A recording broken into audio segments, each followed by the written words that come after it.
Test scores for kids in U.S. history and civics took a plunge. The news comes as the world is still trying to grapple with COVID-era learning loss.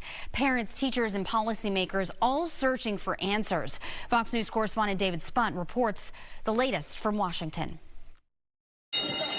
A for effort. Maybe.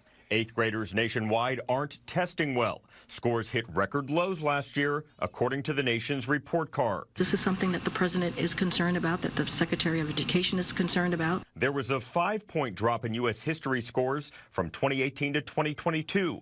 It's part of a downward trend that started almost a decade ago.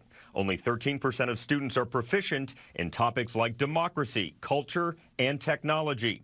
One question on the national test asked kids how to connect the Constitution to Martin Luther King's I Have a Dream speech. Few could provide a complete response. It matters that it's history, because if you don't know your history, you're doomed to repeat it. And in civics, scores dipped 2%, the first ever decline since the test began in the 1990s. I think maybe there's a disconnect in the curriculum that's being used and what the teachers are presenting. The results follow recent declines in reading and math scores, and it further underscores the impact of COVID-19. It has placed most of our children at least a year behind. The education secretary is taking aim at Republicans, saying now is not the time to ban books and censor educators. The GOP has zeroed in on culture wars at public schools across the country, arguing some topics regarding race and sex are too sensitive for kids. We signed legislation last year that demanded that parents have a right to opt out of curriculum.